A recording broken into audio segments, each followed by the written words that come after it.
एक औरत ठेला लगाकर उस पर चाय बेच रही थी। कुछ लोग आते हैं, चाय पीते हैं, फिर चले जाते हैं। तभी एक व्यक्ति उस दुकान पर चाय पीने के लिए आता है और जैसे ही वो औरत उस आदमी की तरफ देखती है, वैसे दोस्तों बिलख बिलख कर वो औरत रोने लगती है।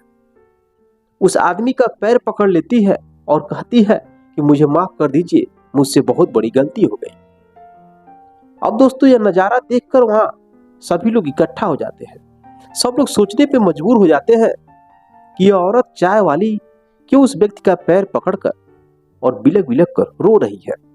लोग उस औरत से तो पूछ नहीं पाते क्योंकि औरत रोने के सिवा और कुछ नहीं बोल रही थी। अब वहां पे खड़े जो मौजूद लोग होते हैं, वो लोग उस व्यक्ति से पूछते हैं, भाई साहब यह औरत आपका पैर पकड़कर क्यों रो रही है, क्या बात है। तो वो व्यक्ति बताता है कि यह चाय वाली मेरी पहले कभी पत्नी हुआ करती थी। 3 साल पहले हमारा तलाक हो गया था और उसकी गलती का सबसे बड़ा वजह यह खुद थी। इसी वजह से यह मेरा पैर पकड़कर बिलख बिलख कर रो रही है और माफी मांग रही है। जैसे ही शब्द उस व्यक्ति के द्वारा लोग सुनते हैं तो सब लोग चकाचौंध हो जाते हैं, क्योंकि दोस्तों उस व्यक्ति का पर्सनालिटी कुछ अलग था और जो चाय बेचने वाली औरत एक गरीब औरत, सूख कर कांटा हो गई थी, दुबली पतली, इसका दशा बहुत ही बुरा हाल था। मेरे दोस्तों इन दोनों के बीच तलाक क्यों हुआ? अब इस मोड़ पर जब दोनों मिलते हैं, इसके बाद कहानी क्या घटित होती है, जब आप जानेंगे तो दोस्तों बहुत ही भावनाओं में खो जाएंगे। आजकल लोग शादियां करते हैं, शादियां करने के बाद बात बात में लड़ाई करके एक दूसरे को बिना सोचे समझे तलाक दे देते हैं। लेकिन बाद में जब मालूम चलता है कि जिंदगी की असली वजह क्या है, किस तरह से जीवन में रहना चाहिए, तब लोगों के पास पछताने के अलावा कुछ भी नहीं होता है। चलिए जानते हैं इस कहानी के बारे में विस्तार से। दोस्तों इस कहानी को सुनाने से पहले अगर पहली बार मेरे चैनल पर आए हैं तो चैनल को सब्सक्राइब, वीडियो को लाइक कर दीजिए ताकि मेरा हौसला बढ़ता रहे। मेरे दोस्तों जिस सच्ची घटना के बारे में बात करता हूँ, इस सच्ची घटना की शुरुआत होती है कन्नौज से। कन्नौज में ही एक लड़का होता है जिसका नाम दीपक होता है और कन्नौज की रहने वाली प्रिया नाम की एक लड़की होती है। दोनों ग्रेजुएशन की पढ़ाई पूरा कर रहे थे, एक ही स्कूल में पढ़ रहे थे और फर्स्ट ईयर के स्टूडेंट थे। आने जाने से दीपक और प्रिया में दोस्ती हो जाती है और दोस्ती धीरे धीरे प्रेम में बदल जाती है। दोनों एक दूसरे से बेहद प्रेम करने लगते हैं, साथ जीने मरने की कस्में वादे सब खाने लगते हैं। इस तरह से उन दोनों की प्रेम कहानी धीरे धीरे 3 साल हो जाते हैं। फर्स्ट ईयर में प्रेम होता है, फर्स्ट ईयर पढ़ते हैं, सेकेंड ईयर पढ़ते हैं और थर्ड ईयर में जब चले जाते हैं, जब थर्ड ईयर पूरा हो जाता है, फिर दोनों के रास्ते अलग अलग हो जाते हैं। लेकिन दोनों बेहद एक दूसरे से प्रेम करते थे। दोनों इस कंडीशन पर आ जाते हैं कि अब हम लोग एक दूसरे के बिना रह नहीं पाएंगे, इस वजह से हम दोनों शादी कर लेते हैं। शादी की बात जब आती है तो जो प्रिया है वो सोचती है कि दीपक के घर वाले शादी करने से मना कर देंगे, क्योंकि दीपक एक अमीर घर का था और जो प्रिया है वो बेहद गरीब घर की थी। प्रिया के परिवार में केवल प्रिया और उसकी माँ थी और कोई नहीं था। उसके पिता की 4 साल पहले मौत हो चुकी थी और दीपक के परिवार में उसके मम्मी पापा और दीपक था, 3 लोग थे। लेकिन पैसे की कोई कमी नहीं था, किसी भी तरह का सुख सुविधा। अब दोनों आपस में बात करते हैं। दीपक अपने मम्मी पापा से जाकर कहता है, अपनी प्रेम कहानी के बारे में बताता है और कहता है, मम्मी पापा मैं प्रिया से शादी करना चाहता हूँ। प्रिया बहुत ही अच्छी लड़की है, बहुत ही नेक घर की है। अब वो उसके मम्मी पापा काफी समझदार थे, होशियार थे। वो लोग कहते हैं, ठीक है बेटा, हमें धन दौलत दहेज की जरूरत नहीं है, बस एक अच्छी सी लड़की होनी चाहिए, पढ़ी लिखी, जो घर में आकर एक अच्छी संस्कार से रह सके। इस वजह से दीपक अपने मम्मी पापा को मना लेता है, उसके मम्मी पापा मान जाते हैं। इधर जो प्रिया है वो भी अपनी माँ से सारी बात, सारी कहानी बताती है लव स्टोरी के बारे में। तो उसकी माँ तो चाहती थी कि किसी ऐसे लड़के से शादी हो जो दहेज न ले, क्योंकि वो लोग गरीब थे, उनके पास पैसे थे नहीं। किसी तरह से माँ अपनी बेटी को पढ़ा रही थी। अब एक डेट पड़ता है, उस डेट पे प्रिया अपनी माँ को लेकर जाती है, दीपक अपने मम्मी पापा को लेकर जाते हैं और एक दूसरे से बात होता है। दीपक के मम्मी पापा प्रिया को देखते हैं, बातचीत करते हैं, पसंद कर लेते हैं। पसंद करने के बाद कुछ महीनों के बाद डेट पड़ता है। उस डेट पर दोनों की बड़ी धूमधाम से शादी हो जाती है। दोनों बहुत ही खुश होते हैं। नई नेवली दुल्हन बनकर प्रिया अपने ससुराल पहुंचती है और एक नई जिंदगी की शुरुआत करती है।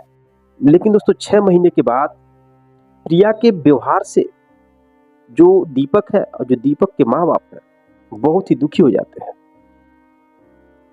क्योंकि प्रिया एक गरीब घर के थी और कहा जाता है जिस परिवार में अगर परिवार के लोग नहीं ज्यादा रहते हैं, लोग अपने बच्चों को अच्छा शिक्षा और अच्छा आचरण सभ्यता नहीं दे पाते हैं, सामाजिक ज्ञान नहीं दे पाते हैं, तो फिर वो बच्चा जहां भी चला जाए फिर वो अपने ही तौर तरीका से रहना स्टार्ट करता है और अच्छे तरीके से लोगों के साथ चल नहीं पाता है। अब प्रिया भी कुछ इसी तरह थी। वो अपने घर के मैटर से बिगड़ैल थी, अपनी माँ की बातों को ज्यादा मानती नहीं थी और माँ अपनी बेटी को कंट्रोल नहीं कर पाती थी। हमेशा माँ अपनी बेटी का सपोर्ट करती थी और बेटी है गुस्सा में आकर माँ को हर एक काम करवाने के लिए मजबूर कर देती थी। अब जब दीपक के घर पे रहती थी तो छोटी छोटी बात पे गुस्सा करती थी, दीपक से भी लड़ाई कर लेती थी, अपने सास ससुर से भी लड़ाई कर लेती थी। अब पारिवारिक टेंशन कलह आ गया। कभी कभी झगड़ा करके जो प्रिया है अपनी माँ के घर पहुंच जाती थी, फिर आती थी, फिर लड़ाई झगड़ा करती थी, छोटी छोटी बातों को अपनी माँ से कहती थी। उसकी माँ भी अपनी बेटी की गलती नहीं देती थी, अपनी बेटी का सपोर्ट करती थी। अब इसी तरह से उन दोनों के बीच चल रहा था।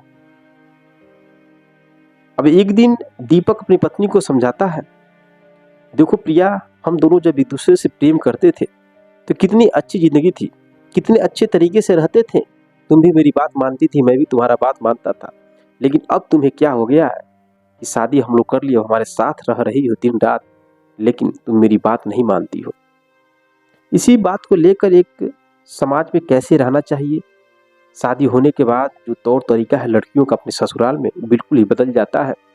बात करने का तरीका, अपने सास से बात करने का तरीका, अपने देवर से बात करने का तरीका, इस तरीके से रहा जाता है दोस्तों, सब कुछ बिल्कुल बदल जाता है। अपने जब मायके में लड़कियां रहती हैं तो अलग तरीके से रहती हैं, ससुराल में जाती है तो पूरा सिस्टम ही बदल जाता है। कुछ लेडीसें इस चीज को नहीं समझ पाती हैं, नहीं कर पाती हैं, फिर परिवार में कलह कलेश लड़ाई झगड़े स्टार्ट हो जाते हैं। इसी तरह का था। ये सब सारी बातें दीपक अपनी पत्नी को समझा रहा था। बात बात में दोनों के बीच लड़ाई होता है। दीपक एक दो झापड़ अपनी पत्नी को मार देता है। अब इससे गुस्सा होकर जो प्रिया है अपनी माँ से फोन करती है, अपनी माँ के पास चली जाती है। माँ भी अपनी बेटी का सपोर्ट करती है। जाने के बाद लगभग 8 महीने तक वो अपने ससुराल नहीं जाती है। दीपक फोन करने की कोशिश करता है, तभी भी फोन ही में लड़ाई झगड़ा कर लेती है। अब दोस्तों दीपक भी परेशान हो जाता है।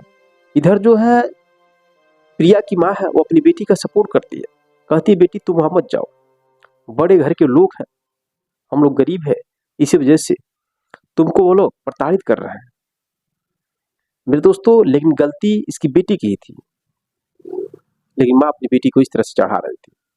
अब माँ के कहने पर ही बेटी जाकर कोर्ट में तलाक के कागज दायर कर देती है। माँ कहती है तलाक होगा तो काफी पैसे वाला है तुम्हारा हस्बैंड और पैसा देगा, उस पैसे से हम तुम्हारी शादी कहीं अच्छी जगह कर देंगे। इस तरह से उसकी माँ चढ़ाती है और दोस्तों उन दोनों के बीच तलाक हो जाता है। तलाक होने के बाद दोनों की जिंदगी के रास्ते अलग अलग हो जाते हैं। जो प्रिया है अपनी माँ के साथ रहती है। कुछ महीनों के बाद प्रिया की माँ की मौत हो जाती है और प्रिया अपने घर में अकेले हो जाती है। जब उन दोनों के बीच तलाक हुआ था तो कोई भी बच्चा नहीं था। अब वो अपनी पेट पालने के लिए करे तो क्या करे, इसलिए दोस्तों प्रिया मजबूर होकर हरिद्वार में जाकर एक ठेले पे चाय की दुकान खोलती है और चाय बेचती है और अपने खाने पीने का इंतजाम किया करती थी। ऐसा करते हुए 3 साल बीत जाते हैं। इधर जो दीपक था उसकी अभी शादी हुई नहीं थी। कई सारी लड़कियों को देखता था लेकिन पसंद नहीं आता था, क्योंकि अब डरने लगा था कहीं फिर मैं शादी करूं किसी और से तो शायद वो भी मेरी पहली पत्नी जैसा रहे तो मेरे माँ बाप का क्या होगा, मेरे घर का हाल क्या होगा, वही लड़ाई वही कलह फिर से आ जाएगा। इस वजह से वह सोच समझकर लड़कियों को देखता था, अभी शादी सेट नहीं हुआ था। 3 साल के बाद दोस्तों जो दीपक है अपने दोस्तों के साथ हरिद्वार जाता है घूमने, और वहीं पर चाय की दुकान पर एक चाय पीने के लिए जब जाता है अपने दोस्तों को लेकर, तो उस चाय की दुकान पर यही औरत यानी कि तलाकशुदा पत्नी प्रिया चाय बेच रही थी। जैसे ही प्रिया देखती है अपने तलाकशुदा पति दीपक को, वैसे बिलक बिलक कर रोने लगती है, दीपक के पैरों को पकड़ लेती है और कहती है कि आप मुझे माफ कर दीजिए, मुझसे बहुत बड़ी गलती हो गई, जाने अनजाने में मैं नादान थी, मैं आपके प्रेम को समझ नहीं पाई, मुझे नहीं मालूम था कैसे रहना चाहिए। अब इतना शब्द कह के बिलक बिलक को रो रही थी। अब दीपक का पर्सनालिटी अलग था, ये चाय वाली एक गरीब दुखी नारी थी। जब सब लोग देखते हैं नजारा तो सब लोग दंग रह जाते हैं, काफी भीड़ जुट जाती है।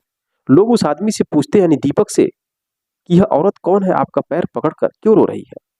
अब दीपक कहता है कि यह मेरी तलाकशुदा पत्नी है, 3 साल पहले इसी के वजह से तलाक हो गया था, इसी वजह से रो रही है, अपनी गलती का माफी मांग रही है। जब लोग ये शब्द सुनते तो सब लोग हैरान हो जाते हैं।